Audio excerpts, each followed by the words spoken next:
So hello everyone, welcome to my YouTube channel Advitya Classes. Hope you all are very fine. तो देखो आप लोगों का KVS TGT math का revision start हो गया है और मतलब एग्ज़ाम बिल्कुल सर पे हैं। आई थिंक कल आपका साइंस वालों का एग्ज़ाम है 12 को। तो all the very best to all of you. तो जिन्होंने भी पेडागोजी की रिवीजन कर ली है उसके लिए बेस्ट ऑफ लक और आप लोगों का सबका एग्ज़ाम अच्छा जाए। देखो हमारा 14 को है मैथ्स का पेपर, राइट। तो आज ना हम ज्योमेट्री काफ़ी सारा पोर्शन कवर कर रहे हैं, ठीक है, 9th-10th की ज्योमेट्री। तो आज आप इस वीडियो से पूरी रिवीजन कर लोगे, कंप्लीट रिवीजन हो जाएगी। लेकिन हाँ, एक बात ध्यान में रखना क्या कि रिवीजन है, जैसे क्वेश्चन नहीं मिलेंगे इसमें, आपको सारे फॉर्मूलाज एंड ऑल सब मिलेगा, ठीक है। तो चलिए शुरू करते हैं and hope you like the video and if you like it please subscribe my channel. चलिए शुरू करते हैं। देखो सबसे पहले हम यूक्लिडियन ज्योमेट्री से शुरू करेंगे। यूक्लिड ज्योमेट्री आपका कौन सा है? 9th क्लास का पार्ट है यूक्लिडियन ज्योमेट्री। तो ये हमारी अगेन ये रिवीजन है, तो इसको रिवीजन की तरह ही लेके चलना। यूक्लिड थे ये कौन थे? ग्रीक मैथमेटिशियन थे। इनको फादर ऑफ मॉडर्न ज्योमेट्री भी कहा जाता है, ठीक है। ज्योमेट्री की नींव इनके थ्रू रखी गई, हम ऐसा कह सकते हैं। इन्होंने कुछ एक्सियम्स दिए, ठीक है, और कुछ पोस्टुलेट्स दिए। What is the meaning difference between axiom and postulates? Axiom हो गए, पोस्टुलेट्स हो गए, डेफिनेशंस हो गई, ये ऐसी चीज़ें जिनको ना प्रूफ की ज़रूरत नहीं पड़ती, ये यूनिवर्सल प्रूफ है। मतलब इनको कोई ज़रूरत नहीं है कि इन्हें भी प्रूफ किया जाए। तो एक्सियम्स यूज़ होते हैं अलजेब्रा के अंदर। अभी आपको एग्जाम्स करवाऊंगी तो आपको पता चल जाएगा कि अलजेब्रा, ए से एक्सियम, ए से अलजेब्रा। और पोस्टुलेट्स यूज़ होते हैं ज्योमेट्री के अंदर। एक्सियम्स अलजेब्रा के साथ साथ कई बार और जगह भी देखने को मिल जाता है, लेकिन पोस्टुलेट्स आप लोगों के स्ट्रिक्टली ज्योमेट्री में ही यूज़ होते हैं। और ये यूनिवर्सल ट्रूथ है, इनको प्रूफ की कोई ज़रूरत नहीं होती, ठीक है, ठीक है। अब थ्योरम्स होती है, राइट। थ्योरम्स को हम प्रूफ करते हैं। अगर आप लोग जैसे थ्योरम्स को किसकी हेल्प से प्रूफ करते हो?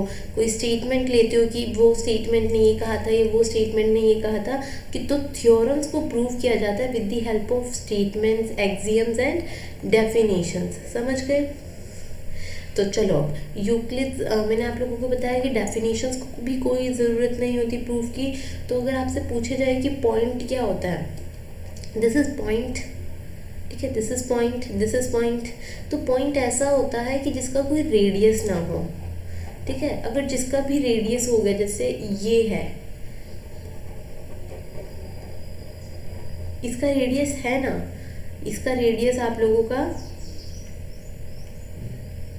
एक सेकेंड, इसका रेडियस ये हो जाएगा। तो पॉइंट ऐसा होता है जिसका कोई पार्ट ना हो, जिसका कोई रेडियस ना हो। आगे देखो लाइन क्या होती है? Line, this is line. ऐसी तो इससे भी पतली लाइन आप लोग बना सकते हो। इसकी भी ब्रेड्थ अगर हम काउंट करने को कर लेंगे, इसकी ब्रेड्थ भी कर लेंगे, लेकिन एक तो पतली सी जिसकी कोई ब्रेड्थ ना हो, उसे हम क्या बोल देंगे? लाइन है वो। चलो आगे देखो।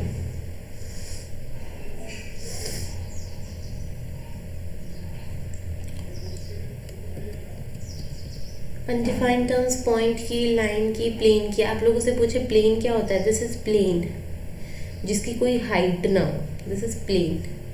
समझ गए? तो ये ऐसी टर्म्स है जिनकी कोई डेफिनेशन की ज़रूरत नहीं होती। अब यूक्लिड्स ने अपनी 7 एक्सियम्स दिए थे और 5 पोस्टुलेट्स दिए थे, ठीक है। एक्सियम्स किस में यूज़ होते हैं? अलजेब्रा में कितने दिए हैं? 7। पोस्टुलेट्स कितने हैं? 5। किस में यूज़ होते हैं? ज्योमेट्री में, ठीक है। सबसे पहला है, इनको ऐसी नंबर में याद रखोगे। पहला पोस्टुलेट, पहला एक्सियम क्या है, दूसरा एक्सियम क्या है, तीसरा एक्सियम क्या है, चौथा एक्सियम क्या है। तो इस तरीके से नंबरिंग से ही याद करने हैं आप लोगों को।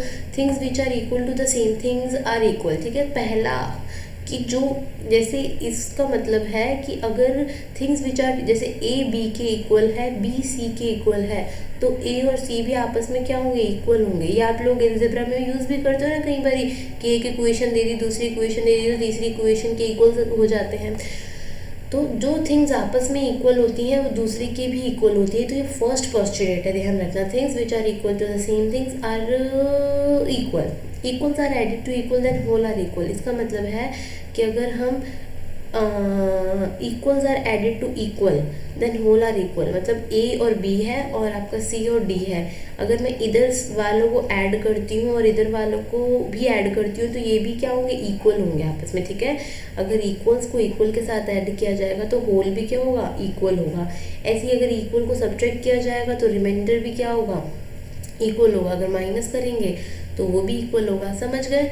तो पहला क्या है, अगर हम इक्वल ही इक्वल को ऐड करते हैं तो वो क्या होते हैं, इक्वल होते हैं। अगर इक्वल को ऐड करते हैं तो उसका होल इक्वल होता है, सब्ट्रैक्ट करते हैं तो उसका रिमाइंडर इक्वल होता है, ठीक है। Things which coincide with one another are equal to one another, इसका मतलब क्या है भाई, जो चीज़ किसी से कॉइंसाइड कर रही है वो भी आपस में क्या होंगी, इक्वल होंगी। इसमें कोई इतना बहुत बड़ी कहानी नहीं है। Things which coincide with one another are equal to one another, the whole is greater than part, ये इसमें भी कुछ नहीं है। इसका भी क्या है, ये आपका होल है, ये इसको हमने पार्ट कर दिया तो बड़ा, बताओ बड़ा कौन सा है, ये पूरा बड़ा है। और अगर हम पूछेंगे छोटा कौन सा है तो आप क्या बोलोगे, ये छोटा पार्ट है, ठीक है ना। तो the whole is greater than part, the things which are double of the same things are equal to one another, ये फर्स्ट वाले की तरह है। अगर कोई चीज़ दूसरे से डबल है, ठीक है, इस तरीके से, तो things which are double of same things, वो चीज़ तो एक ही थिंग्स से डबल है, टू भी यहाँ पे दोनों में सेम है ना, तो ए और सी आपस में भी क्या हो जाएंगे, इक्वल हो जाएंगे। Things which are half of the same things, इसका मतलब क्या है, अगर सेम थिंग के हाफ के इक्वल है, ये सेम थिंग है ना, C equals to half B, तो ए और सी भी आपस में क्या हो जाएंगे, इक्वल हो जाएंगे, A which implies A equals to C, समझ गए। कुछ नहीं है, फर्स्ट पोस्टुलेट्स ऐसे ध्यान रखना, जो चीज़ आपस में इक्वल होती है वो इक्वल होती है। दूसरा एडिशन की बात करता है, अगर ऐड करेंगे तो होल भी ऐड हो जाएगा। और तीसरा सब्ट्रैक्शन की बात करता है, चौथा कोइंसाइड की बात करता है, पांचवा क्या बात करता है, पांचवा बताता है कि होल बड़ा होगा। और सिक्स क्या बात करता है, सिक्स डबल की बात करता है। और सेवन्थ पोस्टुलेट हाफ की बात करता है। बस इतना ही तो ध्यान रखना है, हो जाएंगे याद। चलो आगे बढ़ते हैं, अगला पढ़ेंगे पोस्टुलेट्स। पोस्टुलेट्स कितने दिए हैं, 5 पोस्टुलेट्स दिए गए हैं। फर्स्ट देखो, अ straight line may be drawn from one point to any another point. इसका मतलब है अगर 2 पॉइंट्स है ना, अगर 2 पॉइंट्स हैं तो उनके बीच में एक ही लाइन ड्रॉ हो सकती है, अदरवाइज इसके साथ एक कोई भी स्ट्रेट लाइन सिर्फ एक ही होगी। 2 पॉइंट्स के बीच में सिर्फ एक ही स्ट्रेट लाइन होगी, ठीक है। जैसे ये 2 पॉइंट्स है तो ये भी स्ट्रेट लाइन, ये 2 पॉइंट्स है तो ये भी स्ट्रेट लाइन, ये 2 पॉइंट्स है तो ये भी स्ट्रेट लाइन, ये 2 पॉइंट्स है तो ये भी स्ट्रेट लाइन। तो a straight line may be drawn from one point to any other point, समझ गए। A terminated line can be produce indefinitely, इसका मतलब है कि एक जो स्ट्रेट लाइन होती है, देखो इसका मतलब समझो कि ये हमारी क्या है, एक स्ट्रेट लाइन है। हम इस स्ट्रेट लाइन को ना कहीं भी इनफाइनाइट तक पीछे एक्सटेंड कर सकते हैं और इधर भी एक्सटेंड कर सकते हैं, समझ गए। तो कोई भी एक जो लाइन होती है हम उसको पीछे कहीं भी इनफाइनाइट तक लेके जा सकते हैं। A circle can be draw with any centre और एनी रेडियस, अगर हमें कोई सेंटर दे दिया जाए और हमें कोई रेडियस बता दिया जाए तो उसकी हेल्प से हम क्या कर सकते हैं, कोई भी सर्कल ड्रॉ कर सकते हैं, समझ गए। अगर हमें कोई सेंटर दे दिया जाए और कोई रेडियस दे दिया जाए तो उसकी हेल्प से हम कोई भी रेडियस ड्रॉ कर सकते हैं। आई थिंक समझ गए होंगे आप। All right angles are equal to one another, जितने भी हमारे राइट एंगल्स होते हैं, अरे जैसे ये है एक राइट, यहाँ पे राइट एंगल बन रहा है, ये है यहाँ पे भी राइट एंगल बन रहा है, ये है यहाँ भी राइट एंगल बन रहा है, यहाँ पे भी राइट, तो ये जितने भी राइट एंगल होंगे ना वो सब एक दूसरे के इक्वल होंगे, इसमें कोई बहुत बड़ी राम कहानी नहीं है। ये 5th पोस्टुलेट ना बहुत इम्पॉर्टेंट है, इसी 5th पोस्टुलेट से ही पैरेलल का कॉन्सेप्ट आया है, ठीक है। जो ये हमारा 5th पोस्टुलेट है इसी की हेल्प से किसका कॉन्सेप्ट आया है, पैरेलल का। देखो इसमें क्या है, ये एक हमारे पास, एक मिनट,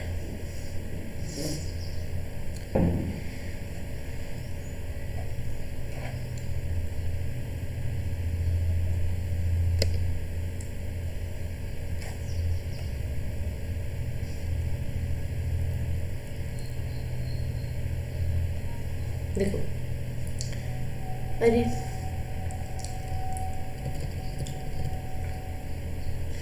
समझो यहाँ पे इसमें क्या बताया गया, इसमें ना ये बताया गया कि एक हमारे पास 2 ऐसे लाइंस हैं, ठीक है, 2 ऐसे हमारे पास क्या है, स्ट्रेट लाइंस हैं। इसके बीच में जो ये तीसरी लाइन इन दोनों लाइंस को कट करेगी, तो इसे क्या बोलते हैं, ट्रांसवर्सल लाइन। तो ये जो दो एंगल बनेंगे, this is angle A and this is angle B, ठीक है। ये जो दो एंगल बनेंगे, ये दोनों एंगल का जो सम है, ए प्लस बी का जो सम है वो 90 डिग्री से क्या होगा, कम होगा। अगर दो लाइंस इस तरीके से हैं और अगर कोई तीसरी लाइन उसे कट करती है, तो ये जो दोनों एंगल्स जो इस साइड के, ये वाले एंगल्स नहीं, ये वाले एंगल्स, इनका सम अगर 90 डिग्री से कम है, तो अगर हम पीछे कहीं इन्फिनिटी में इनको एक्सटेंड करेंगे इन दोनों लाइंस को, तो ये पीछे कहीं जाके क्या कर रही होंगी, मीट कर रही होंगी। तो इन्होंने ये कॉन्सेप्ट दिया था। तो यहीं से पैरेलल लाइंस का कॉन्सेप्ट क्या आया कि एक ये लाइन है तो इसके बिल्कुल इसी की तरह एक दूसरी लाइन होगी जो पैरेलल होगी, सिर्फ एक ही होगी, इसके अलावा तुम्हें भी पता है एक के अलावा और नहीं हो सकती। तो एक जो लाइन है उसके बिल्कुल एग्जैक्ट पैरेलल सिर्फ एक ही लाइन होगी, और अगर वो लाइन इसको कट करती है, तीसरी लाइन से कोई कट करती है, तो इन दोनों का सम 180 डिग्री के इक्वल होता है, ठीक है। दिस इज द कॉन्सेप्ट, समझे। ये अभी आगे नीचे लाइंस एंड एंगल्स में पढ़ोगे। तो ये आपके जो थे 5 postulates and 5 axioms, I think आप लोगों को समझ आ गए होंगे। अब देखो मेरी बात को ना ध्यान से सुनो आप सब। तो यूक्लिड ज्योमेट्री में आप लोगों से कैसे क्वेश्चन आ जाएगा, सपोज करो कि वो ना ऐसा कोई क्वेश्चन दे दे कि एक इक्वेशन है, मैं आपको लिख के बताती हूँ। एक इक्वेशन है a + 2b = 5। दूसरी इक्वेशन दे दे ये कि 3a + 2b = 5। तो हमें पता है ना अगर ये दोनों इक्वल है तो मैं इन दोनों को भी क्या कर सकती हूँ, इक्वल रख सकती हूँ। अब हमसे ये पूछेगा कि बताओ ये कौन से वाले एक्सियम, या तो किसमें कहा था, तो ये बात किस में कही गई है, ये बात एक्सियम में कही गई है। और कौन से एक्सियम में कही गई है, तो आप क्या बोलोगे, ये फर्स्ट एक्सियम में कही गई है। ये बात सिंपल कि equals are if one thing is equals to other and second thing equals to the same, then both things are same. This is the axiom. Axiom and postulate Euclid geometry में इतना ही था। इतना आप लोगों को अपने दिमाग में बैठा लेना। तो इससे रिलेटेड आपसे पूछेंगे कि बताओ कोई ज्योमेट्री का कॉन्सेप्ट किस में है, तो आप लोग बता दोगे किस में है आप लोगों का ज्योमेट्री का कॉन्सेप्ट। आप लोगों का ज्योमेट्री का कॉन्सेप्ट, अरे यार किस में है, ये पोस्टुलेट्स में है, सिंपल। तो यहाँ पे आप लोगों का यूक्लिड ज्योमेट्री वाले में देखो इतना ही था। इससे रिलेटेड क्वेश्चंस आप लोग अगर प्रैक्टिस कर सकते हो ना, अभी भी कर लो, कोई बुराई नहीं है इसमें। टेक्स्ट बुक पे जाओगे आप लोगों को भर के प्रैक्टिस सेट्स मिलेंगे वहाँ पे। तो बस इतना ही है यहाँ पे। चलो लाइंस एंड एंगल्स अब शुरू करते हैं। चलो लाइंस एंड एंगल्स शुरू करते हैं। लाइंस एंड एंगल्स में देखो मैं आप लोगों को ना यहीं पे बताती हूँ। सबसे पहले पढ़ोगे आप वर्टिकली अपोजिट एंगल्स के बारे में। जैसे हमारी ये दो पैरेलल लाइंस हैं और इसके बीच में ये इसको इंटरसेक्ट कर दिया, ये ट्रांसवर्सल लाइन हो गई। तो वर्टिकली अपोजिट एंगल का मतलब क्या होता है, जहाँ पे ये एक्स बन रहा होता है ना, ये जो दो एंगल्स होते हैं ये होते हैं वर्टिकली अपोजिट एंगल। तो मतलब ये एंगल इसके इक्वल होगा, ये एंगल इसके इक्वल होगा, right. Angle 1 = angle 2, angle 3 = angle 4।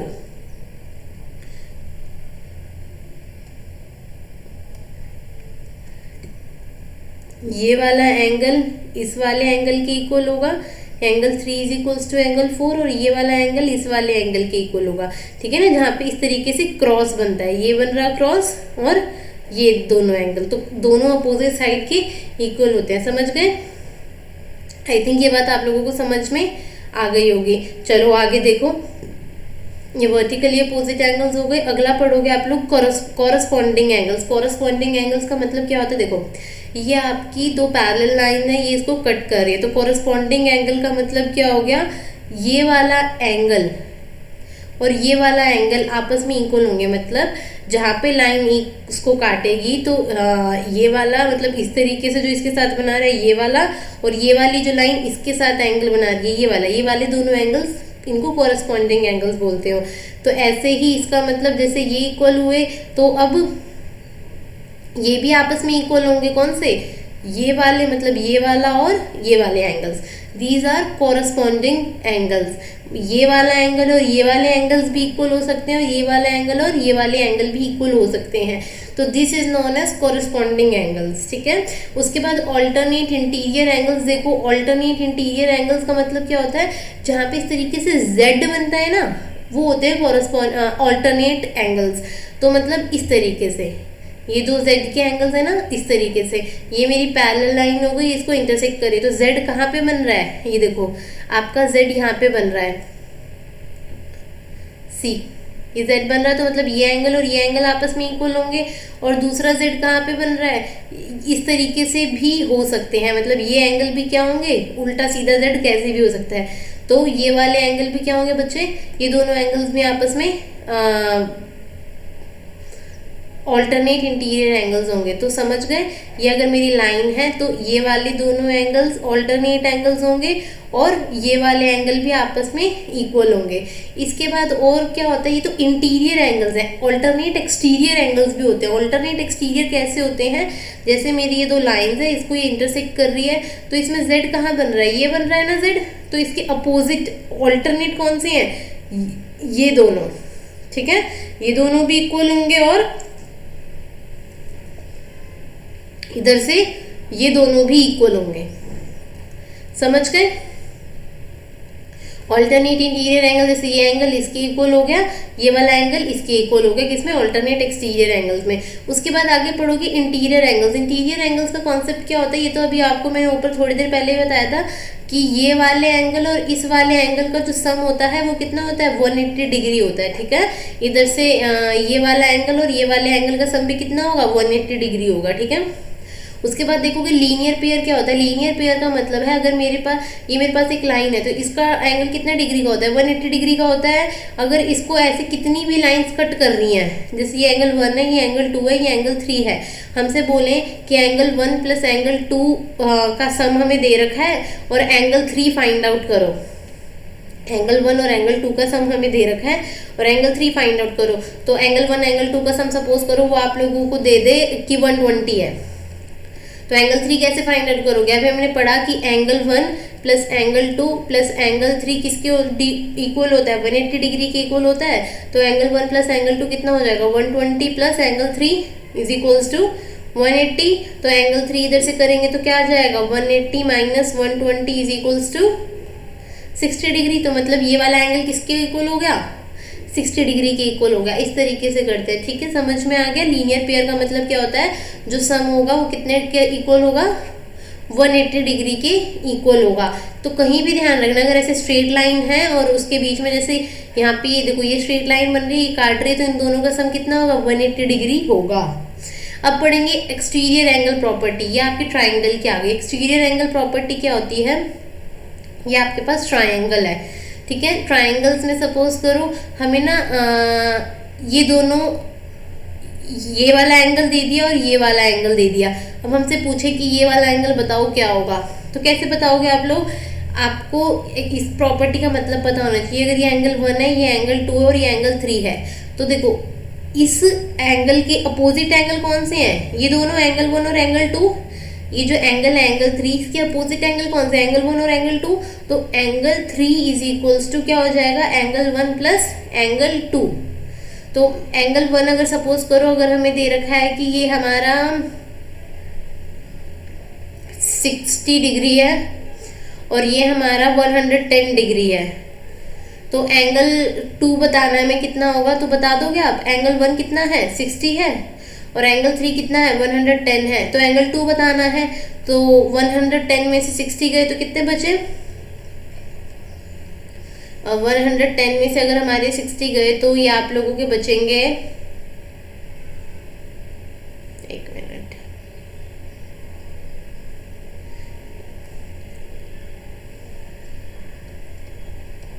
ठीक है। Angle 2 is equals to 50 degree. तो जो वो एंगल है आपका, ये एंगल बी, ये कितना हो जाएगा, 50 डिग्री। इसी को क्या कहते हैं, एक्सटीरियर एंगल प्रॉपर्टी। समझ गए। अगर किसी को भी कोई डाउट हो तो नीचे कमेंट सेक्शन में बताना।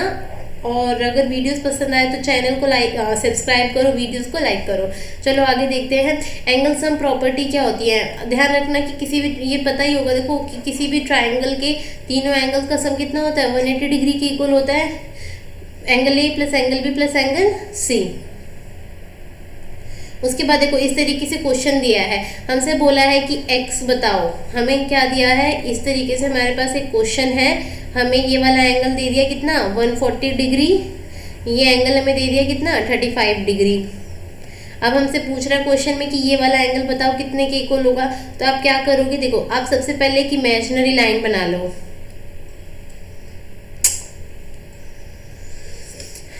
यहाँ पे एक लाइन ड्रॉ कर लो, कर ली ड्रॉ लाइन।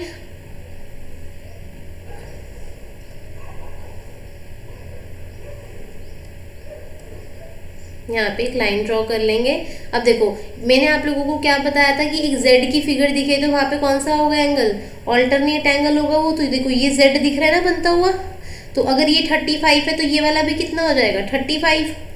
और यहाँ पे भी इस तरीके से एक z उल्टा z बनता हुआ दिख रहा है c, ये भी z है। अगर ये 140 है तो ये कितना होगा, लीनियर पेयर की वजह से 180 माइनस 140 40 होगा ये, और ये 40 है तो ये भी कितना होगा 40 होगा।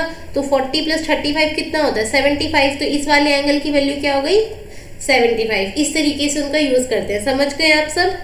होप है कि आप लोगों को ये चीज समझ में आई होगी, ये 75 कैसे हुआ है। आगे बढ़ते हैं। आगे देखो कि हमें ये फिगर दे दी है, ये 100 डिग्री है, ये 110 डिग्री। अब हमें ये ए बताना है, तो कैसे बताएंगे ये,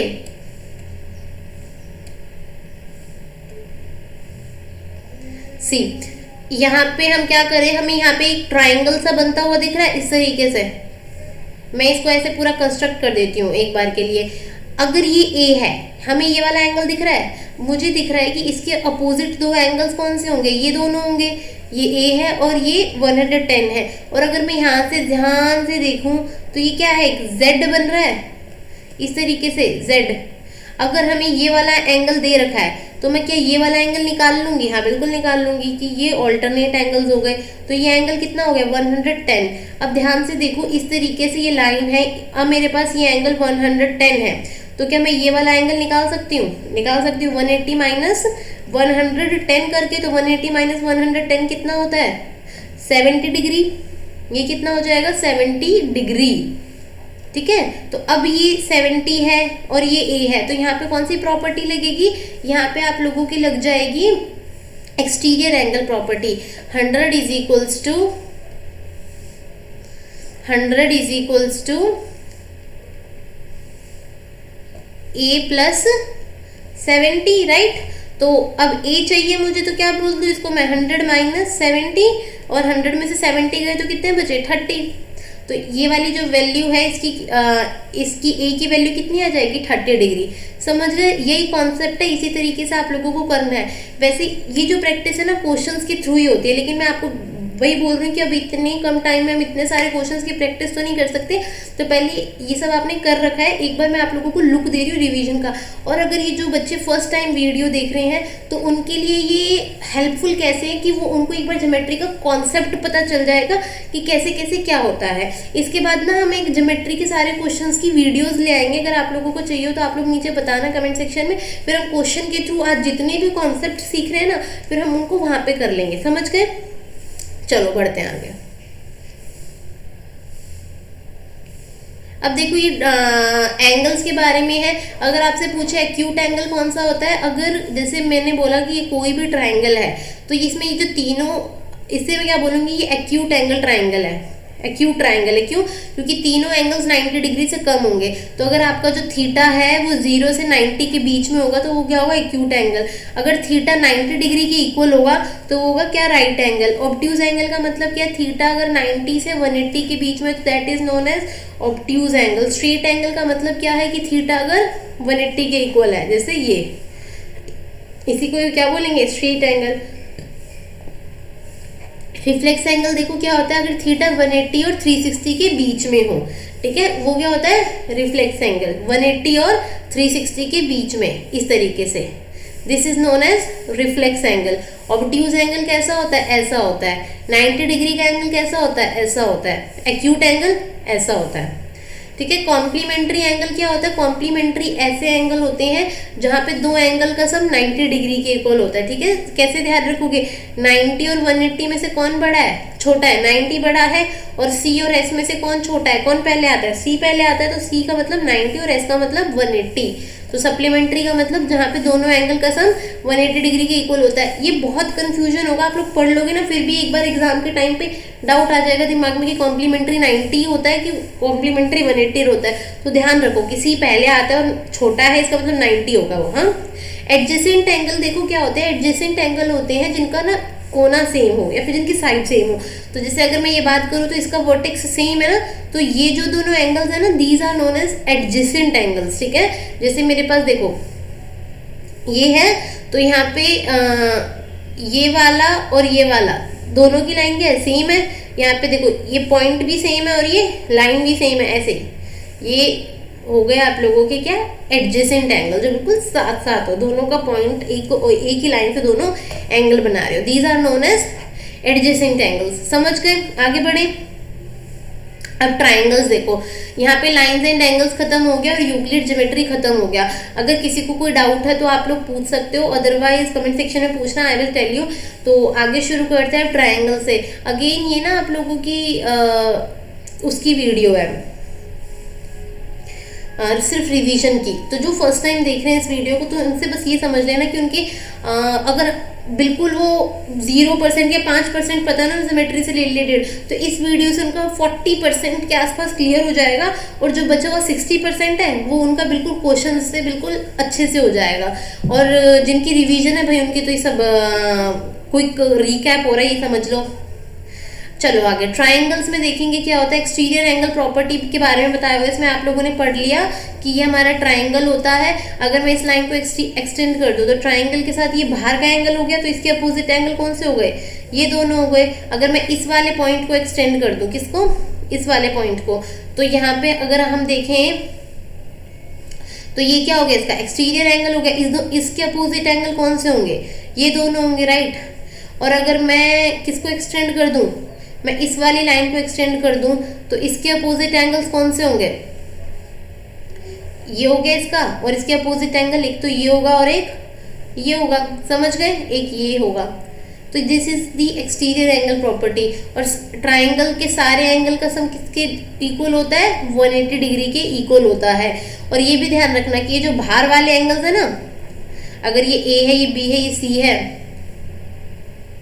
ये D, ये F है, तो जो बाहर के एंगल्स हैं D plus E plus F, इनका सम भी 180 डिग्री के इक्वल होता है। हाँ, ध्यान रहेगी बात कि ट्राइंगल्स हो गए। अब आगे देखोगे, अब ट्राइंगल की कितनी साइड है, 3 साइड है। तो ट्राइंगल की 3 साइड है, तो इसका मतलब ये किसके इक्वल हो गया, 180 डिग्री के इक्वल हो गया। अब आप लोग मुझे बताओ कि क्वाड्रिलेटरल होता है, क्वाड्रिलेटरल का मतलब जिनकी 4 साइड होती है, तो क्वाड्रिलेटरल का सम कितने डिग्री के इक्वल होता है, 360 डिग्री के इक्वल होता है। तो अगर मैं ध्यान से देखूं, तो अगर मैं इसके बीचों बीच एक डायगोनल बना दूं, तो ये 2 ट्राइंगल्स में डिवाइड हो गया, राइट। तो एक ट्राइंगल का सम 180, दूसरे ट्राइंगल का सम भी 180, तो 180 प्लस 180 360। अगर ऐसे में 5 साइड्स ले लूँ, तो 5 साइड्स का कितना सम होगा, कैसे कर सकते हो, यहाँ से एक बना दिया, यहाँ से एक बना दिया, तो कितने ट्राइंगल बन गए, 3 ट्राइंगल बन गए। तो 3 ट्राइंगल का सम 18 3 54, तो 540 डिग्री हो गया। तो ऐसे 6 साइड, अब बार बार ये थोड़ी ना करते रहोगे ट्राइंगल्स बनाने के लिए। तो अगर किसी पॉलीगन की n साइड्स हैं और उसकी इंटीरियर एंगल का सम अगर आप लोगों को निकालना है, अगर मैं आप लोगों से बोल रही हूँ पॉलीगन, यहाँ पे मैंने कौन से वर्ड का यूज किया है, पॉलीगन। पॉलीगन का मतलब क्या होता है, जिसकी n नंबर ऑफ साइड्स होती है। पॉलीगन का मतलब क्लोज फिगर। 2 लाइन से क्या क्लोज फिगर बन सकती है, नहीं बन सकती, कम से कम 3 लाइन तो चाहिए ना क्लोज फिगर बनाने के लिए। तो पॉलीगन क्या होता है, जिसकी 2 या 2 से ज़्यादा साइड्स होती है, 3 या 3 से ज़्यादा, उसे हम पॉलीगन कहते हैं, जिसकी n नंबर ऑफ। और अगर हमें उसका एंगल निकालना है तो कैसे निकालोगे, n-2 इंटू 180 करके, ठीक है। कैसे निकालोगे, n-2 इंटू 180 करके। अगर मतलब इस वाले फॉर्मूला का हमने यूज़ किया है n-2 इंटू 180, इसका मतलब देखो, अगर मेरे पास 8 साइड्स आ जाए और आपसे पूछे कि अब बताओ कि उसका सम कितना होगा, तो 8 साइड्स है, तो 8 साइड्स का मतलब क्या हो गया 8, 8 में से 2 गए तो क्या बचा 6 बचा, तो 6 को किससे मल्टीप्लाई करेंगे 180 से, 18 6 कितना होता है 108, तो 108 डिग्री क्या हो जाए 1080 डिग्री क्या होगा, इस 8 जो एंगल्स हैं 8 साइड वाला जो पॉलीगन है उसके इंटीरियर एंगल्स का सम होगा 1080 डिग्री। समझ गए, ध्यान रहेगी बात। चलो आगे देखते हैं।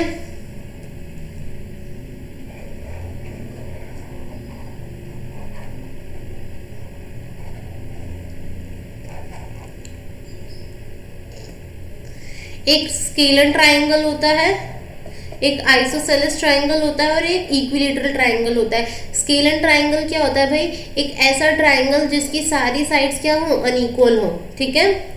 आइसोसेलेस ट्राइंगल क्या होता है, जिसकी एटलीस्ट 2 साइड्स क्या हो इक्वल हो, और इक्विलेटरल ट्राइंगल क्या होता है, जिसकी सारी साइड्स ही आपस में क्या हो इक्वल हो, ठीक है। यहाँ पे तीनों साइड्स अनइक्वल है, यहाँ पे सिर्फ 2 साइड्स इक्वल है और यहाँ पे सारी साइड्स आपस में क्या है इक्वल है। This is the scalar triangle. अब आगे पढ़ोगे property of triangles, this is very important. Properties of triangle में देखो, एक ट्राइंगल कब बन सकता है, हमेशा ध्यान रखना कि एक ट्राइंगल कब बनेगा, ट्राइंगल बनने के लिए भी कंडीशन चाहिए होती है। क्या कंडीशन है कि अगर मेरा ये ट्राइंगल है उसकी 2 साइड का सम हमेशा तीसरी साइड से बड़ा होना चाहिए, तभी तो ट्राइंगल बनेगा। जैसे अगर मेरे पास ये कोई इस तरीके से ट्राइंगल है, तो ये वाली जो 2 साइड है ना, अगर इसका सम तीसरी वाली साइड से जब तक बड़ा नहीं होगा तब तक ट्राइंगल नहीं बन सकता, ठीक है। Sum of 2 sides is always greater than the other side. जैसे यहाँ पे आप लोगों को दे दिया कि 5 और 7 और 13 ट्राइंगल नहीं बन सकते, क्या 5 + 7 + 13 इज नॉट अ ट्राइंगल। क्यों, क्योंकि 7 और 5 को प्लस करोगे तो क्या आएगा 12 आएगा, and 12 is not greater than 13, right. तो हमें कंडीशन क्या चाहिए, ये चाहिए, लेकिन कंडीशन क्या बन रही है, ये बन रही है। तो ट्राइंगल बनने के लिए भी क्या कंडीशन है कि जो उसकी 2 साइड्स हैं उसका सम तीसरी वाली साइड से बड़ा होना चाहिए। अगर ट्राइंगल की 2 साइड दे रखी है तो थर्ड साइड निकालनी है, उसकी पॉसिबल वैल्यू देगी। देखो यहाँ पे क्या लिखा हुआ है,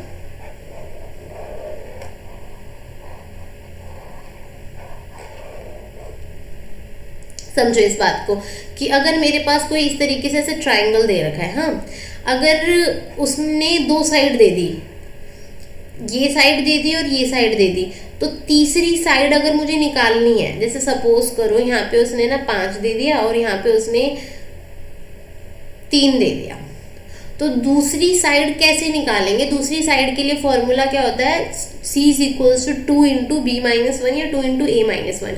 मतलब तीसरी साइड निकालने के लिए जो फॉर्मूला होगा 2 × स्मॉलर साइड, जो स्मॉलर साइड है, स्मॉलर साइड कौन सी है 3, तो 2 × 3 3 - 1, तो 2 3 = 6 6 - 1 5। तो मतलब यहाँ पे कितनी वैल्यूज एग्जिस्ट करेंगी, 5 वैल्यूज एग्जिस्ट करेंगी। मतलब जो ये C आना है यहाँ पे कम से 5 वैल्यूज आ सकती है कोई भी। इसका मतलब कितने ट्राइंगल बन सकते हैं, ऐसे 5 ट्राइंगल्स बन सकते हैं, समझ गए। तो जो उसकी थर्ड वैल्यू होगी वो कैसे निकलेगी, अगर मतलब जो छोटी साइड होगी वहां पे वो लेंगे, जो यहाँ पे छोटी साइड होगी वो लेंगे, 2 × स्मॉलर साइड -1, ध्यान रहेगा। चलो आगे बढ़ते हैं, ठीक है। जैसे यहाँ पे बता दे 5 ले लिया, ये 4 ले लिया, 2 4 8 8 - 1 7, तो कितने ट्राइंगल्स पॉसिबल है, 7 ट्राइंगल्स पॉसिबल है। अब देखो कि एरिया ऑफ ट्राइंगल निकालने के लिए फॉर्मूला, अगर आप लोगों को ट्राइंगल में साइड दे रखी है और एक एंगल दे रखा है, ठीक है, 2 साइड्स दे दी और एंगल दे दिया, तो फॉर्मूला क्या होगा, ½ × A × B × sin थीटा होगा, ये sin थीटा, ठीक है। अगर आप लोगों को क्या क्या दे दी, साइड दे दी और एंगल दे दिया, तो फॉर्मूला क्या होगा, ½ × A × B × sin थीटा। ध्यान रखना इस बात को, ½ × A × B × sin थीटा। इसका मतलब अगर मेरे पास इक्विलेटरल ट्राइंगल है, अगर मेरे पास इक्विलेटरल ट्राइंगल है और अगर मुझे उसका एरिया निकालना है, तो उसके लिए मैं एक फॉर्मूला और क्या यूज कर सकती हूँ, ½ × A² × sin थीटा, ठीक है। इक्विलेटरल ट्राइंगल का सम क्या होता है, 60 डिग्री होता है, मतलब एंगल कितना होता है 60 60 60 होता है, तो sin 60 की वैल्यू आप लोगों को पता है, थोड़ा बहुत तो ट्रिग्नोमेट्री पढ़ा होगा, अगर नहीं पढ़ा तो भाई पढ़ लेना। साइन 60 की वैल्यू पुट करोगे यहाँ पे, उसकी जो साइड दे रखी है वो पुट करोगे और आप लोग निकाल दोगे। अगर इक्विलेटरल ट्राइंगल का अगर कोई दूसरा फॉर्मूला पूछो तो वो क्या होता है, √3/4 a²। तो ये वाला जो फॉर्मूला है वो कहाँ से आया, वो देखो इसी कॉन्सेप्ट से आया है निकल के। क्यों? क्योंकि साइन 60 की वैल्यू क्या होती है, √3/2 होती है, समझे? इसी वाले फॉर्मूला से आया है √3/4 a²। समझ गए? आगे बढ़े, चलो।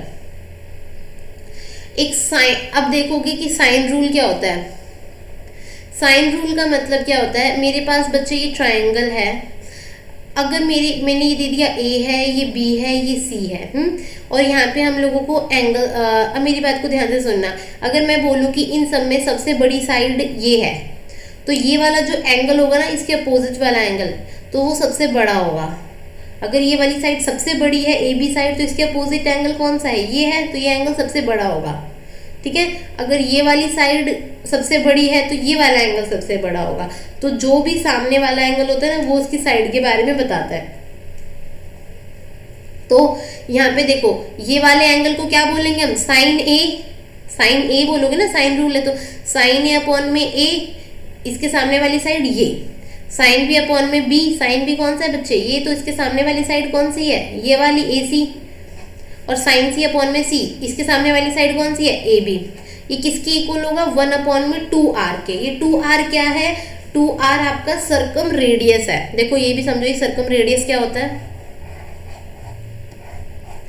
सर्कम रेडियस का मतलब होता है, अगर मेरे पास ऐसे ये ट्रायंगल दिया हुआ है, तो इसके बीच में जो ये सर्कल बन रहा है ना, इसकी तीनों साइड्स को टच करके जो जा रहा है, तो ये जो, अगर हमें ये r निकालने को बोल दे, हमें सारी चीज़ दे दे वो, और हमें r निकालने को बोल दे, तो हम इस फॉर्मूला का यूज़ करके निकाल सकते हैं। ठीक है?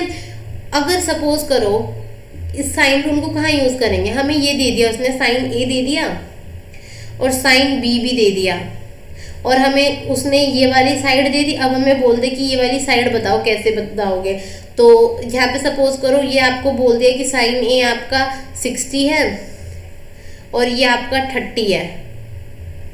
अब A दे दिया आप लोगों का, सपोज करो 5 दे दिया, आपसे बोले B की वैल्यू बताओ, तो हमारे पास फॉर्मूला क्या है, साइन A/A। तो साइन A की जगह क्या आ जाएगा, साइन 60, A की जगह क्या आ जाएगा 5, साइन B कितना है, साइन 30, और यहाँ पे क्या आ जाएगा B।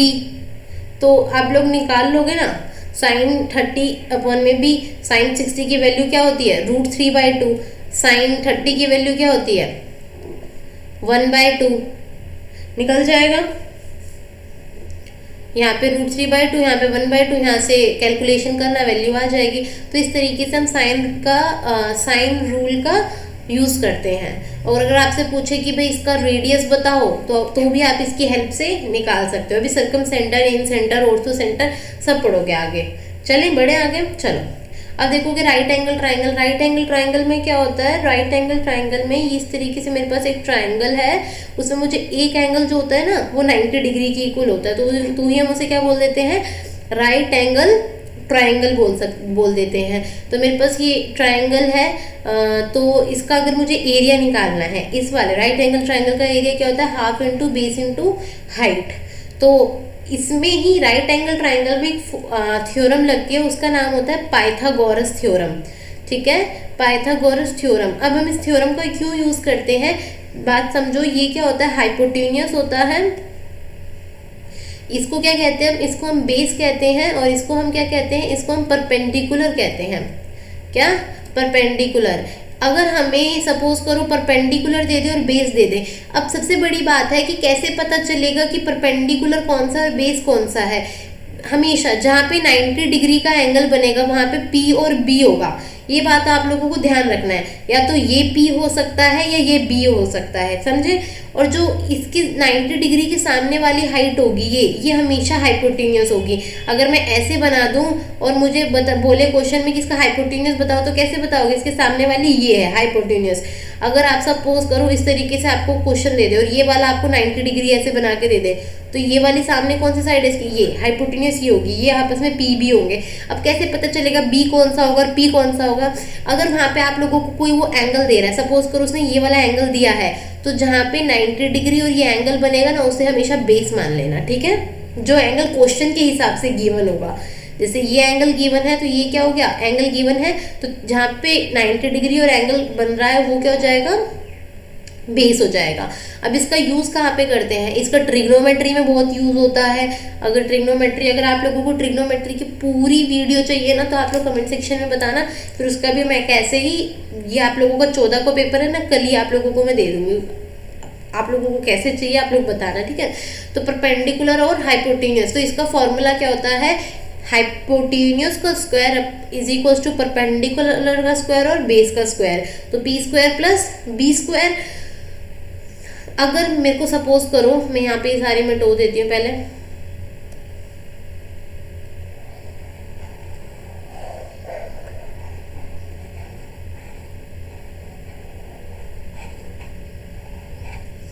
देखो अगर ये आप लोगों को सपोज करो, ये आपको P दे रखा है, ये आपको H दे रखा है और ये आपको B दे रखा है, यहाँ पे वो आपको बोल दे कि ना P जो है ये तो है आपके पास 3 और ये आपके पास है B क्या है 4 है, हाइपोटेन्यूस निकालो। तो हाइपोटेन्यूस क्या होता है, H का square is equal to P का स्क्वायर मतलब 3 का स्क्वायर प्लस B का स्क्वायर मतलब 4 का स्क्वायर। तो 3 का स्क्वायर क्या होता है 9 होता है, 4 का स्क्वायर क्या होता है 16 होता है, 16 और 9 क्या होते हैं 25 होते हैं। तो H स्क्वायर की वैल्यू क्या आई 25।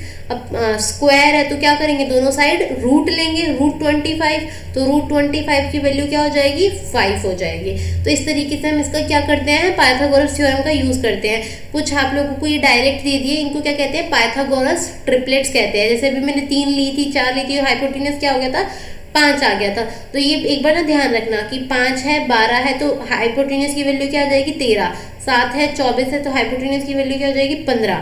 ये मोस्टली जो है ना ये वाली जैसे जो दूसरा बड़ा है इसमें, जैसे 3 है 4 है तो दूसरा बड़ा है क्या इसका 5, 1 या 2 का ही अंतर देखने को मिलेगा। किसी में कई बार ज़्यादा मिल जाता है, अदरवाइज बहुत ही 1 या 2 का अंतर मिलने स्टार्टिंग में। जैसे जैसे ये वाली वैल्यू बड़ी होती जाएगी ना तो इन दोनों के बीच का डिफरेंस भी चेंज होता जाएगा। जैसे 5 12 13, 7 24 25, 8 15 17, 9 40 41, 11 60 61, 12 35 37, 13 84 85, 16 63 65, 20 21 29, 28 45 53, 33 56 65 36 77।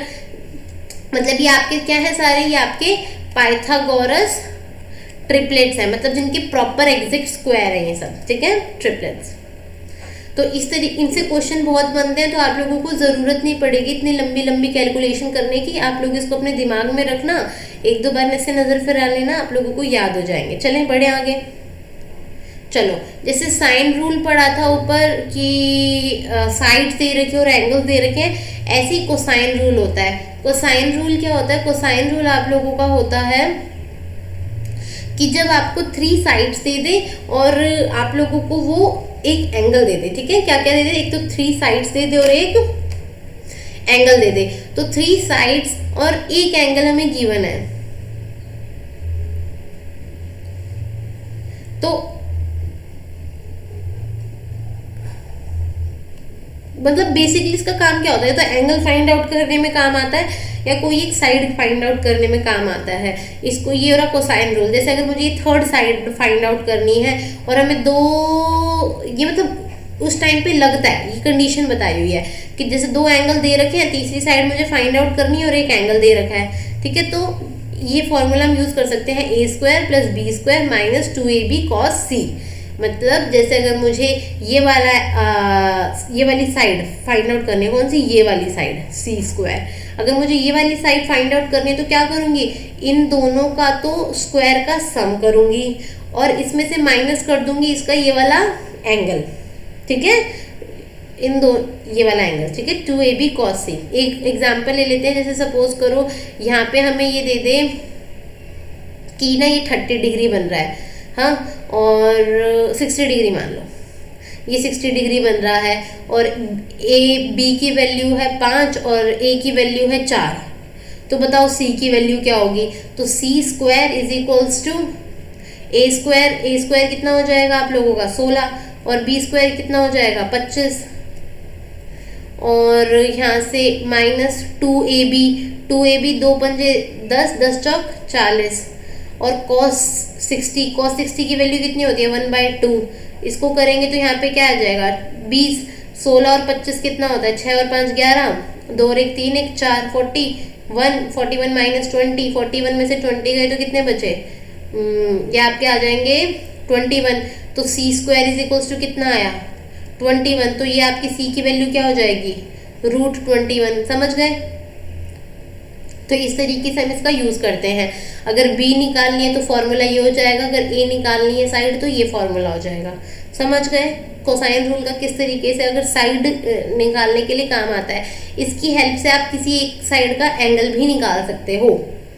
अगर आपको 3 साइड्स वो दे दे, कैसे निकालोगे कोसाइन रूल का यूज करके एंगल। जैसे सपोज करो आपको वो बोले कि बताओ एंगल बी बताओ, 3 साइड दे दी, ये साइड दे दी, ये साइड दे दी, ये साइड दे दी, और आपसे बोले कि ना ये वाला एंगल बताओ, तो ध्यान रखना अगर ये वाला एंगल मांग रहा है वो, ये कौन सा हो गया, जैसे ए ये बी ये सी है, कॉस बी मांग रहा है, तो कौन सा फॉर्मूला यूज हो जाएगा, ये वाला। ठीक है, कौन जो फॉर्मूला यूज कर रहे हैं तो उस हिसाब से आप लोग वैल्यूज पुट करोगे। This is the cosine rule. आगे बढ़े, चलो for obtuse angle, obtuse angle के लिए ये जो कंडीशन है एक्यूट एंगल, इस तरीके से कंडीशन है। अगर ऑब्ट्यूज एंगल होगा ना तो जो आपकी थर्ड साइड है, बी स्क्वायर को आपने क्या माना है यहाँ पे, बी स्क्वायर को आप सबसे बड़ी साइड ले रहे हो। एक बार मैं ये रेज कर दूं सर,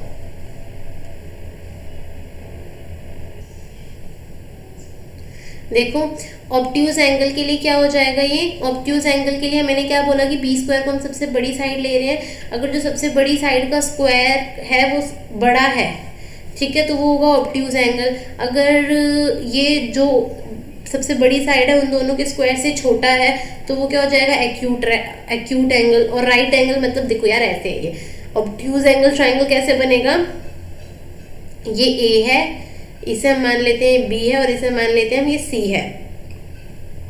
अगर ये वाले स्क्वायर इन दोनों के स्क्वायर से बड़ा आ जाता है तो वो ऑब्ट्यूज है। अगर ये वाला स्क्वायर इन दोनों के स्क्वायर से छोटा आता है तो ये एक्यूट है। और अगर इक्वल आता है तो राइट एंगल है। राइट एंगल की प्रॉपर्टी तो पढ़ ली ना, H square is equals to P square plus B square. समझ गए, ये आप लोगों का ट्राइंगल का कॉन्सेप्ट था। अब आप लोगों का जो सिलेबस के अंदर भी दिया हुआ है कॉन्ग्रुएंसी एंड वैसे तो ये सारा सिलेबस के अकॉर्डिंग है आपका केवीएस वालों का, कॉन्ग्रुएंसी एंड सिमिलैरिटी। आप लोगों की वीडियो काफ़ी बड़ी हो जाएगी, ट्राइंगल्स अपने आप में बहुत लंबा कवर करता है। चलो देखते हैं पहले, अब कैसे पता चलेगा कि दोनों ट्राइंगल्स सिमिलर हैं। देखो मेरा ये फ़ोन है, ठीक है, अगर मैं बिल्कुल इसी के जैसा फ़ोन, बस इससे साइज में थोड़ा सा छोटा ले लो, ये बिल्कुल शेप बिल्कुल सेम है, तो उसको क्या बोलूँगी मैं कि वो सिमिलर है। जैसे ये एक ट्राइंगल हो गया और ये एक ट्राइंगल हो गया, तो ये दोनों ट्राइंगल कैसे हैं आपस में, बिल्कुल शक्ल सेम है, बस साइज का अंतर है। साइज का अंतर भी ना एक प्रोपोर्शनैलिटी में होना चाहिए। प्रोपोर्शनैलिटी का मतलब ये बताऊंगी आगे कि ये और ये वाला जो ट्राइंगल है बिल्कुल सेम है, बस साइज का अंतर है, तो उन्हें सिमिलर फिगर्स कहते हैं। मतलब दिखती एक जैसी है, दिखने वाला मतलब जो दिखता एक जैसा हो, ठीक है। तो मतलब ये वाला एंगल और ये वाला एंगल क्या होगा, सेम होगा। ये वाला एंगल और ये वाला एंगल क्या होगा, सेम होगा। और ये वाला एंगल और ये वाला एंगल क्या होगा, सेम होगा, ठीक है। देखो ये लिख भी रखा है मैंने। और एक प्रोपोर्शनैलिटी में मतलब साइड्स सेम नहीं होंगी, साइड्स का रेशियो सेम होगा। मतलब जितना इस साइड से ये कम हुआ और जितना इस साइड से ये कम हुआ, इन दोनों का रेशो, और जितना इस साइड से ये कम हुआ और जितना इस साइड से ये कम हुआ, इनका रेशो बराबर होना चाहिए, ठीक है। जैसे A B upon P Q का ratio, B C upon Q का रेशो और A C upon P R का रेशो, ये सारे रेशो क्या होने चाहिए, इक्वल होने चाहिए। तो ये कंडीशन किसकी हो गई, सिमिलैरिटी ऑफ ट्रायंगल की हो गई। इससे आप लोगों ने अगर एलडीसी का पेपर देखा हो ना तो इसमें से क्वेश्चन भी आया सिमिलर फिगर कॉन्ग्रुएंट फिगर से। तो इसलिए अगर कोई फिगर्स सिमिलर है, कैसे, एस एस एस प्रॉपर्टी लगा सकते हो, एस सी एस प्रॉपर्टी लगा सकते हो। अगर एंगल एंगल एंगल इक्वल है तो आप लोगों को पता है भाई कि वो तो इक्वल होगा। अब आपसे एक कॉन्ग्रुएंसी का कॉन्सेप्ट भी समझ लो। पहले ये देखो, एरिया ऑफ ट्राइंगल एबीसी मतलब इस वाले ट्राइंगल का एरिया और इस वाले ट्राइंगल का एरिया का रेशो किसके रेशो के इक्वल होगा, इनकी किसी साइड के रेशो के इक्वल हो सकता है, इनकी हाइट के और इनके मीडियन के। समझो मेरे पास ये एक ट्राइंगल है और मेरे पास एक दूसरा ट्राइंगल है, दोनों सिमिलर ट्राइंगल्स हैं बिल्कुल। अगर मुझे इसका ट्राइंगल दे दे, इसका ट्राइंगल दे दे, इसकी साइड दे दे और इसकी साइड मुझसे पूछे बताओ क्या होगी, ठीक है, तो मेरे को पता है, जैसे सपोज करो इसका ट्राइंगल का रेशियो सपोज करो उन्होंने दे रखा है 64 और इसका दे दिया हमें 36। ये साइड दे दी हमें नहीं, ये वैल्यूज बहुत बड़ी हो गई हैं। ये वैल्यू दे दे हमें 8, ये वैल्यू दे दे हमें 6 और ये वैल्यू दे दे हमें 5। तो अब हमें बोले कि जो ये वाले है ना, ये वाली साइड बताओ। तो आपको क्या बोला मैंने, एरिया बड़े वाले का ट्राइंगल का एरिया कितना हो गया 8, छोटे वाले ट्राइंगल का एरिया कितना हो गया 6। तो इन दोनों की साइड का स्क्वायर करेंगे, 5 का स्क्वायर करेंगे, यहाँ पे क्या आएगा 25 और नीचे वाली साइड का भी x मान लेते हैं तो वो क्या होगा x का स्क्वायर। तो अब x का स्क्वायर निकालना है तो इसे यहाँ भेज दूँ, ये क्या हो जाएगा 8 इंटू 25 इंटू में 6, तो 2 तिया 6, 2 चौक 8, 25 चौक 100/3, तो x की वैल्यू क्या आ जाएगी 10/√3। तो इस तरीके से हम करते हैं, उनकी किसी भी साइड का स्क्वायर करते हैं, ठीक है। सी और आर क्या हो गए यहाँ पे साइड हो गए, ये हाइट हो गई। जैसे सपोज करो ये हमें इस ट्राइंगल की हाइट दे दी, तो हाइट भी हम निकाल सकते हैं, वो भी बिल्कुल ऐसा ही होगा, h1/h2 का क्या हो जाएगा स्क्वायर हो जाएगा, मतलब परपेंडिकुलर डिस्टेंस बेसिकली। अगर वो आप लोगों को मीडियन दे दे, मीडियन भी पढ़ोगे आगे, मीडियन क्या होता है जो ट्राइंगल को 2 इक्वल पार्ट में काट देता है, that is known as median. तो मीडियन भी निकालना हो तो वो भी क्या हो जाएगा m1/m2 का स्क्वायर। समझ गए? आई थिंक आप लोगों को ये सारी बात समझ में आ गई होगी, और अगर आ गई है तो आगे बढ़ते हैं फिर। चलो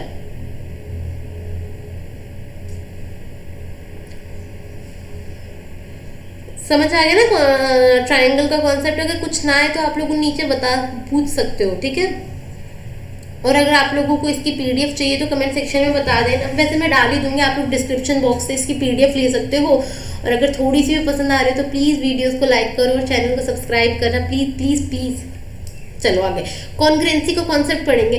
कॉन्ग्रुएंसी का मतलब है बिल्कुल हूबहू, जैसे मेरा ये एक हथेली है, ये मेरी हथेली है बिल्कुल हूबहू, लेकिन ये हूबहू नहीं है, क्यों? क्योंकि इसका अंगूठा यहाँ है, इसका अंगूठा यहाँ है। अगर इस ये उंगलियां भी अपनी पोजीशन के हिसाब से नहीं है, तो बिल्कुल एग्जैक्ट।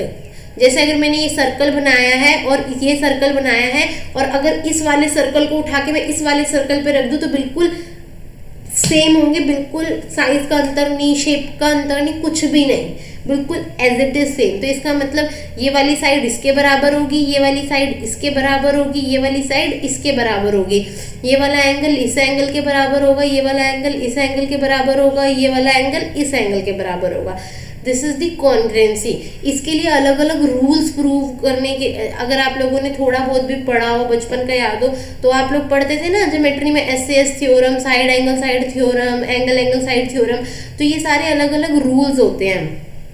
अगर सारी साइड, तीनों साइड आपस में क्या हो जाए, इक्वल हो जाए, तो इसका मतलब वो दोनों ट्राइंगल क्या है, कॉन्ग्रुएंट है। अगर किसी, ये मेरे पास 2 ट्राइंगल है, अगर ये वाली साइड, ये वाली साइड, ये वाला एंगल, ये वाला एंगल और ये वाली साइड और ये वाली साइड बराबर हो जाए तो वो ट्राइंगल भी कॉन्ग्रुएंट है। एंगल साइड एंगल का मतलब क्या है, अगर मुझे ये 2 ट्राइंगल्स हैं, मुझे ये एक एंगल दे दिया, ये एंगल दे दिया, ये इक्वल है, ये वाली साइड, ये वाली साइड इक्वल है, ये वाला एंगल और ये वाला एंगल इक्वल है, तो इसका मतलब वो दोनों ट्राइंगल आपस में कॉन्ग्रुएंट है। ऐसे ही एंगल एंगल साइड होता है। और RHS एंगल कैसे होता है, ये एक ट्राइंगल है, ये एक ट्राइंगल है, ये दोनों 90 डिग्री के इक्वल है, ठीक है। तो ये दोनों भी आपस में कैसे हो जाएंगे, कॉन्ग्रुएंट हो जाएंगे। RHS right hand side triangle, और एक साइड किसी के आपस में इक्वल है, तो ये क्या हो गए, ये अलग अलग रूल्स हो गए ट्राइंगल की कॉन्ग्रुएंसी बताने के लिए। समझ गए? तो अगर हमसे पूछे, क्वेश्चन आ जाएगा, क्या सारे कॉन्ग्रुएंट ट्राइंगल्स सिमिलर ट्राइंगल्स होते हैं? क्या सारे कॉन्ग्रुएंट ट्राइंगल्स सिमिलर ट्राइंगल्स होते हैं? तो आपका क्या होगा आंसर, यस। जितने भी कॉन्ग्रुएंट ट्राइंगल्स होंगे वो सारे सिमिलर होंगे। नेक्स्ट क्वेश्चन आएगा, क्या सारे सिमिलर ट्राइंगल्स कॉन्ग्रुएंट ट्राइंगल्स होंगे? तो आपका क्या आंसर आएगा, नो। मे बी हो भी सकते हैं और नहीं भी हो सकते हैं, लेकिन ऐसा जरूरी नहीं है। क्यों? क्योंकि ये वाला ट्राइंगल है और ये वाला ट्राइंगल है, क्या ये सिमिलर तो है? क्या ये कॉन्ग्रुएंट है? नहीं, ये कॉन्ग्रुएंट नहीं है। तो ये बात ध्यान रखना कि all congruent triangles are similar triangles, but all similar triangles are not congruent triangles. समझ रहेगी ये बात? चलो आगे बढ़ते हैं।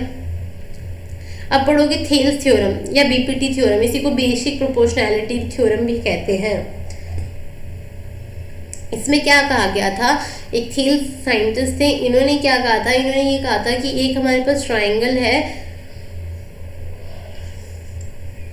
अगर इसकी ये दोनों साइड क्या हो जाए आपस में, एक मेरे पास ये ट्राइंगल है, अगर मैं इसके बिल्कुल पैरेलल एक साइड बना, ऐसे एक ट्राइंगल वो बना दूं, पैरेलल बना दूं, इस वाली लाइन के बिल्कुल पैरेलल बना दूं, तो इसका रेशो, ये अगर ये ए है, ये बी है और ये सी है, ये डी है और ये ई है, तो इस वाले ट्राइंगल इसका रेशो और इस लाइन का रेशो, इस लाइन का रेशो और इस लाइन का रेशो क्या होंगे, इक्वल होंगे। ये किसने कही है, ये थेल्स थ्योरम ने, बीपीटी थ्योरम ने कही है कि A D upon D B E upon E C. अगर ये जो डी और ई है, ये जो मिड पॉइंट पे बने हैं, ठीक है, अगर ये मिड पॉइंट है तो ये दोनों क्या हो जाएंगे, ये वाली लाइन और ये वाली लाइन क्या हो जाएंगे, आपस में इक्वल हो जाएंगे। ये वाली लाइन और ये वाली लाइन क्या होंगे, आपस में इक्वल हो जाएंगे। जैसे अगर मेरा ये 4 है, ये 2 पे मेरे मिड पॉइंट पे कोई ऐसे काट दिया ऐसे, तो ये 2 में कट गया, ये 2 में कट गया, दोनों को डिवाइड करूंगी तो क्या आएगा, 1 ही आएगा ना।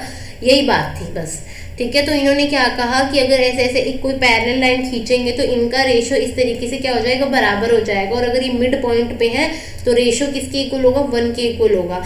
इसका मतलब इन्होंने क्या बात कही, इन्होंने ये बात कही कि जो डी ई है, अगर ये मिड पॉइंट पे होगा, ये वाली जो, ध्यान रखना इस बात को, अगर ये वाला जो लाइन है ये बिल्कुल मिड पॉइंट पे है दोनों के, तो ये वाली लाइन इस वाली लाइन की आधी हो जाएगी। समझ गए,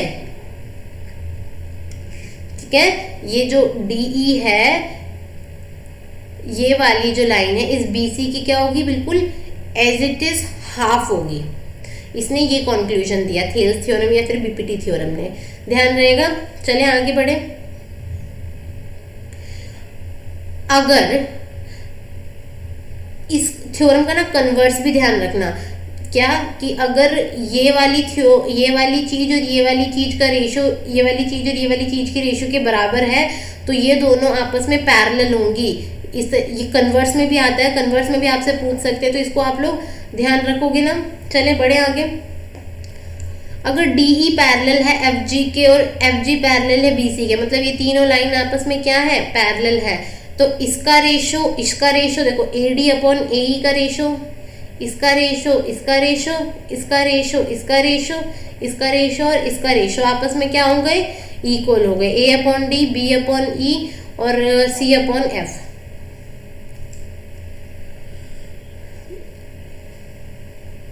चलो आगे बढ़ते हैं।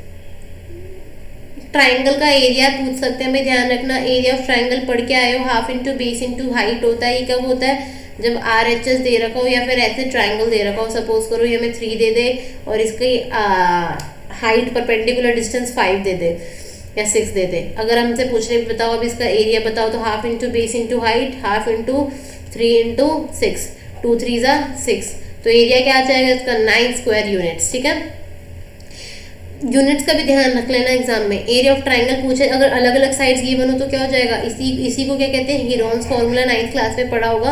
Under root SS minus A, SS minus B, SS minus C। ये S क्या है, बेसिकली वो जो ट्राइंगल है ना उसका पैरामीटर है ये S, A plus B plus C by 2। ठीक है, S is equals to A plus B plus C by 2। तो S क्या है, A plus B plus C by 2, तो S minus A, SS minus B और SS minus C, इसी को क्या कहते हैं, हीरोन्स का फॉर्मूला। तो S क्या है, बेसिकली पैरामीटर को 2 से डिवाइड कर दोगे तो S आ जाएगा। अगर 2 एंगल दे रखे हैं और एक साइड गिवन है तो क्या फॉर्मूला होगा। पिछली बार आप लोगों ने क्या पढ़ा था कि 2 साइड गिवन है और एक एंगल गिवन है, तो फॉर्मूला क्या पढ़ के आए ऊपर, half into A into B into sine theta. और अगर 2 एंगल गिवन है ट्राइंगल के और एक साइड गिवन है तो फॉर्मूला क्या हो जाएगा, half into A square into sine B upon में इंटू में साइन C अपॉन में साइन A। ठीक है, ध्यान रहेगा, अगर एक साइड गिवन है तो half into A square sine B sine C upon में साइन A। अब पूछोगे यहाँ पे A स्क्वायर कैसे आया, तो भाई एरिया की यूनिट क्या होती है, स्क्वायर यूनिट होती है ना, तो इसलिए वो स्क्वायर है। तो A square sine B sine C upon में साइन ए, जो भी दो एंगल्स होंगे ना तो इस तरीके से लेने हैं। अगर आपको क्या क्या गिवन है, अगर आपको एंगल गिवन है और साइड गिवन है, ये टू एंगल नहीं है बेसिकली एंगल है, अगर एंगल गिवन है तो वो लेना है आपको, ठीक है, समझ गए। जो साइड गिवन है ना उसको नीचे, उसका जो एंगल है उसको नीचे रखना है। जैसे मेरे पास, अगर मेरे पास ये ट्राइंगल है और मुझे ये वाली साइड गिवन है तो इस वाले एंगल को नीचे रखेंगे, अगर ये वाली साइड गिवन है तो इस वाले एंगल को अपॉन में रखेंगे। और इसका, इस वाले फॉर्मूला से आप लोग हाइट भी निकाल सकते हो। कैसे हाइट निकालोगे? एरिया ऑफ ट्राइंगल क्या होता है? Half into base into height, जो साइड गिवन है हाफ इंटू ए इंटू एच, तो एच क्या हो गया? ए sine B sign C upon में साइन ए, ठीक है, समझ गए। एरिया ऑफ ट्राइंगल्स, अगर एंगल गिवन है और साइड गिवन है तो किस तरीके से निकालेंगे। बढ़े आगे, चलो ट्राइंगल्स का पूरा कर लेंगे, उसके बाद आप लोगों का ट्राइंगल्स अभी अपने आप में बहुत बड़ा है भाई। सर्कल वाला कॉन्सेप्ट बाद में कर लेंगे फिर नेक्स्ट वीडियो में।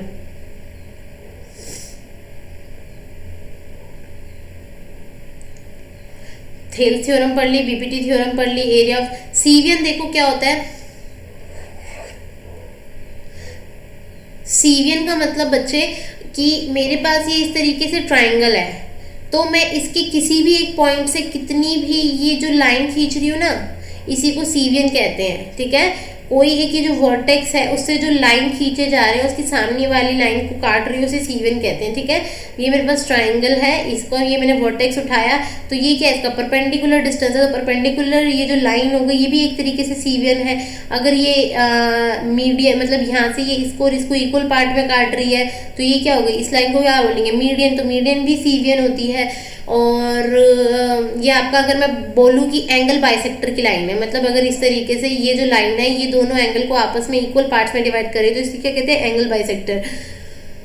तो अगर ये तो ये भी एक सीवियन है, मतलब। और अगर वो ये काम कुछ भी ना कर रही हो, मतलब ऐसी कोई ऐसी कैजुअल सी लाइन हो, ये अलग ट्राइंगल बन गया, ये अलग ट्राइंगल बन गया, तो ये भी सीवियन है। बस वो जो एक वर्टेक्स है उससे सामने वाली जो लाइन है उसको इंटरसेक्ट कर रही हो, तो दैट इज नोन एज सीवियन, समझ गए। बढ़े आगे, तो सीवियन आपकी मीडियन भी हो सकती है, एंगल बाइसेक्टर भी होती है, परपेंडिकुलर डिस्टेंस भी हो सकता है, और कोई भी एनी अदर लाइन हो सकती है। तो सीवियन आप लोगों को पता होना चाहिए कि सीवियन कहते किसे हैं, ठीक है। कोई वर्ड दिखे सीवियन जैसे और आप लोगों को लगे कि सीवियन आप लोगों ने सुना नहीं, तो ऐसा नहीं होना चाहिए, ठीक है। मीडियन क्या होता है? देखो, मीडियन का मतलब है कि यहाँ से एक लाइन आई और इसने दो इक्वल पार्ट्स में, जो ये वाली सामने वाली लाइन है, इसको कट कर दिया, तो इस वाली लाइन को हम क्या बोलेंगे? मीडियन बोलेंगे इसको, ठीक है। ध्यान रहेगी ये बात। आगे बढ़े, अब पढ़ोगे मीडियन तो आप लोगों को पता चल गया। अब आप लोग पढ़ोगे कि सेंट्रॉइड क्या होता है। देखो, सेंट्रॉइड का मतलब क्या है? यहाँ से इस वाले वर्टेक्स से एक मीडियन निकाल दिया मैंने, इस वाले वर्टेक्स से एक मीडियन निकाल दिया, मतलब ये दोनों इक्वल पार्ट्स में डिवाइड हो गए, और यहाँ से मैंने एक मीडियन निकाल दिया, ये दोनों। तो ये जो इंटरसेक्टिंग पॉइंट है ना तीनों मीडियंस का, इसी को क्या बोलते हैं? सेंट्रॉइड बोलते हैं, ठीक है। तो सेंट्रॉइड ने क्या किया?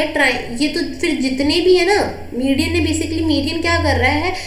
एक बाइसेक्टर है, जो ट्राइंगल उसको इक्वल पार्ट्स में कट कर रहा है। तो ये जो ट्राइंगल्स है सारे आपस में कैसे ट्राइंगल्स होंगे? कॉन्ग्रेंट ट्राइंगल्स होंगे, ठीक है, ध्यान रहेगा। तो जो सेंट्रॉइड है उसने ट्राइंगल को कितने पार्ट्स में डिवाइड किया? 6 इक्वल पार्ट में। और क्या ध्यान रखोगे? मीडियन कैसे कट करता है? अगर मैं ये ध्यान से देखूं तो ये मीडियन है मेरा, यहाँ पे कहीं सेंट्रॉइड आएगा, राइट। तो अगर मैं इसको ऐसे लाइन यहाँ से खींचूं तो ये जो कट करता है ये 2:1 में डिवाइड करता है। ऊपर वाला ट्राइंगल जो है ये, इसका अगर 2 है तो नीचे वाला जो ये क्वाड्रिलेटरल है इसका 1 है, समझोगे। अगर देखो यहाँ से अगर मैंने ऐसे बात करी, ये है, और यहाँ से ये क्या है? सेंट्रॉइड। अगर मैं इसके यहाँ से लाइन खींचूं तो ये 2 है, ये 1 है, तो 2:1 में स्प्लिट करता है ये एरिया को। तो ध्यान रखना, ये 2 है, ये 1 है, ये 2 है, ये 1 है, ये 2 है, ये 1 है। अगर हमसे बोले कि जी निकालते कैसे हैं, सेंट्रॉइड निकालने के लिए आ जाए, और यहाँ पे हमें पॉइंट दे रखे हैं, ये x1 y1 है, ये x2 y2 है, और ये x3 y3 है। आप लोगों के 10th तक के लेवल पे नहीं सिखाया नहीं गया है, बस मैं एक बता रही हूँ कि 12th के मतलब आ सकता है, भाई TGT पैटर्न का एग्जाम दे रहे हो तो क्या हो जाएगा? ये x1 + x2 + x3 by 3 और y1 + y2 +y3/3। तो ये सेंट्रॉइड निकालने का क्या है, फॉर्मूला है, ध्यान रखोगे। चले बढ़े आगे। अगर मैं ध्यान से देखूं, ये मेरा ट्राइंगल है, यहाँ से मैंने एक ये लिया मीडियन, यहाँ से मैंने लिया ये मीडियन और यहाँ से मैंने लिया ये मीडियन। अगर मैं इन तीनों को ज्वाइंट करूँ ऐसे, तो यहाँ पे मुझे एक ट्राइंगल बना दिख रहा है, राइट।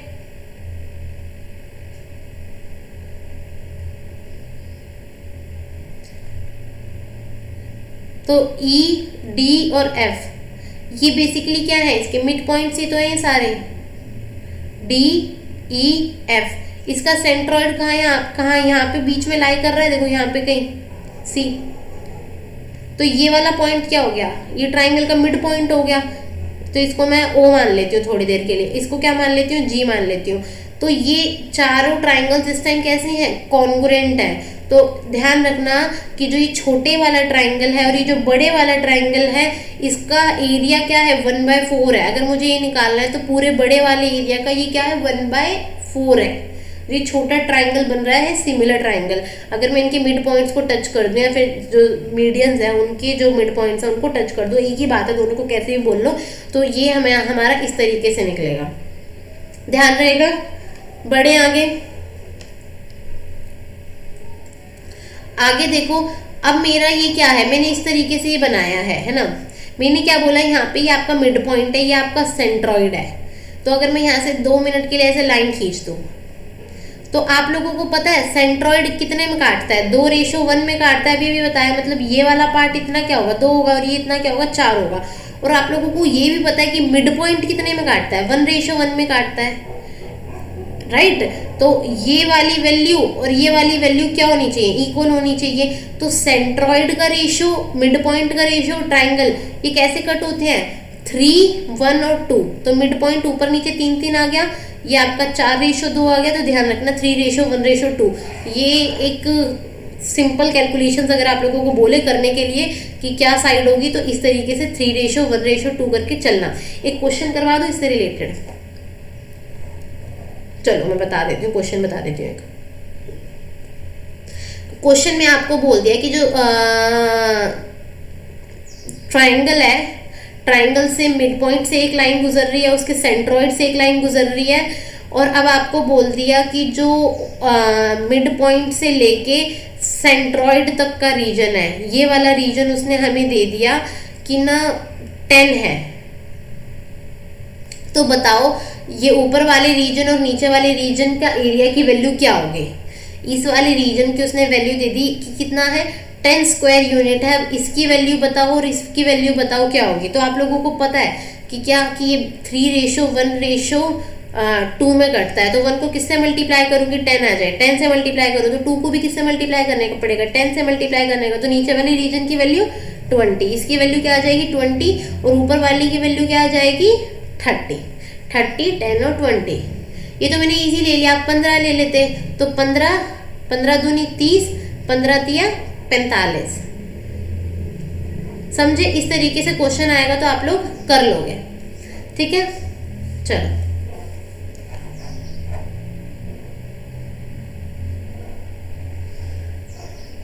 जिसको नहीं समझ में आया ना, एक बार फिर से बैक करके दोबारा से देखना, आप लोगों को सब समझ में आ जाएगा। तो बड़े आगे करें।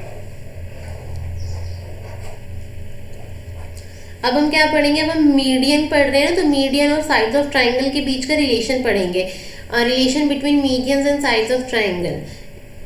क्या रिलेशन होता है, AD + BE + CF अपॉन में AB + BC + CE। मीडियंस और साइड्स ऑफ ट्राइंगल के बीच में क्या रिलेशन है, AD + BE + CF। मतलब अगर मुझे साइड्स दे दे, मीडियन की भी साइड दे दे और ट्राइंगल की भी साइड दे दे, ये वाली साइड देखो AD + BE + CF, इनकी साइड का सम ट्राइंगल की साइड के सम से हमेशा छोटा होगा। ये बात ध्यान रखना। और क्या बात ध्यान रखना, अगर 4 को मल्टीप्लाई कर रहे हो किससे, उसके साइड्स से। ये आप लोगों के लिए देखो KVS के लिए कुछ कह नहीं सकते, इंपॉर्टेंट है कि नहीं है, बट हाँ कॉन्सेप्ट्स में तो पढ़ लो। AD + BE + CF जो उसकी ये साइड्स है अगर उसको 3 से मल्टीप्लाई करें, मतलब मीडियन के साइड का सम का 4 गुना और ट्राइंगल के सम का 3 गुना, ये हमेशा ये फिर बड़ा हो जाएगा मीडियन वाला, ठीक है। 4 गुना मीडियन का साइज और 3 गुना ट्राइंगल के साइज का साइज अगर करेंगे तो मीडियन वाला बड़ा हो जाएगा। समझ गए ये बात या नहीं समझे? समझ गए होगे। बढ़े आगे। एक अपोलोनियस थ्योरम होती है। अपोलोनियस थ्योरम ये क्या होती है? 3 साइड प्लस 1 मीडियन। आप लोगों ने ऊपर कोसाइन रूल पढ़ा था ना। कोसाइन रूल किस लिए पढ़ा था? अगर आपको कोई एक साइड निकालनी हो, अगर कोई वो आपको एंगल दे दे और बाकी की साइड दे दे और थर्ड साइड निकालने के लिए बोले, ये अपोलोनियस थ्योरम कहाँ पे लगती है? अगर आपको वो एक मीडियन दे दे या फिर 2 साइड दे दे और फिर बोल दे कि थर्ड निकालो, तो इस थ्योरम का आप यूज कर सकते हो। अदरवाइज ये वैसे भी निकाल सकते हो। देखो कैसे कि अगर सपोज करो आपको मीडियन की ना वैल्यू निकालनी है, तो मीडियन क्या है? AD का स्क्वायर। आपको ये बोल दिया उसने कि ये है आपका, इसे मान लो कि ये है 3, ये मान लो कि ये है 4 और ये मान लो कि ये है 8, ठीक है। तो कैसे बनेगा? तो 3 का स्क्वायर हो जाए, AB का स्क्वायर क्या हो जाएगा? 16, AC का स्क्वायर क्या हो जाएगा? सॉरी ये हो जाएगा 64। AC का स्क्वायर क्या हो जाएगा? AC कौन सा हमारा? ये 3 का स्क्वायर 9, तो 64 प्लस 9, 9 और 4 13 और 6 और 1 7, 73। फिर 2 इधर ले आएंगे, 2 को इससे डिवाइड कर देंगे। फिर DC क्या है हमारा? ये वाला। और AD क्या है मेरा? ये वाला। तो ये थर्ड वाली साइड भी कहीं ना कहीं दे रखी होगी, तो ये क्या हो जाएगा? इसका आधा हो जाएगा। हमें ये 4 दे रखा है तो इसका आधा कितना हो जाएगा? 2। तो ये क्या हो जाएगा? 2 का स्क्वायर 4, तो यहाँ पे लाके माइनस कर दूंगी 4 और AD का स्क्वायर। इस तरीके से हम इसे सॉल्व करते हैं, ठीक है। अपोलोनियस थ्योरम, ये आप लोगों को मुश्किल ही आएगी, बस एक बार नज़र से घुमा लो। अच्छा ऐसे ऐसे ऐसे होते हैं, अदरवाइज इतना इंपॉर्टेंट नहीं है ये, ठीक है। यहाँ से हम इसके आगे कंटिन्यू करेंगे नेक्स्ट वीडियो में। आप लोगों की वीडियो काफ़ी बड़ी हो गई है, 1 घंटे की हो गई है, तो थोड़ा सा रहता है हमारा, ज़्यादा नहीं है। आप लोगों का ये अप्रोक्स 1 घंटा और लगेगा और पूरी ज्योमेट्री ख़त्म हो जाएगी। 2 घंटे में आप लोगों की पूरी ज्योमेट्री ख़त्म हो जाएगी। तो अब इसके आगे का हम नेक्स्ट वीडियो में कंटिन्यू करते हैं। तो अगर आप लोगों को यहाँ तक पसंद आया है तो प्लीज़ वीडियो को लाइक करना, अपने दोस्तों के साथ सब्सक्राइब करना और आप लोग बताना कि कैसी लगी वीडियो। तो मिलते हैं जल्दी अपने नेक्स्ट वीडियो में इसी के आगे के कॉन्सेप्ट्स के साथ। So good day and have a nice day. अपनी पढ़ाई करते रहिए and all the very best for your exam. तो जल्दी मिलते हैं नेक्स्ट वीडियो में। आप लोग उसका नीचे ही लिंक दे दूँगी डिस्क्रिप्शन बॉक्स में, किसका? इसकी PDF का, तो आप लोग वहाँ से डाउनलोड कर सकते हैं। तो चलिए, और चैनल को सब्सक्राइब करना मत भूलना। चलिए, good day and have a nice day.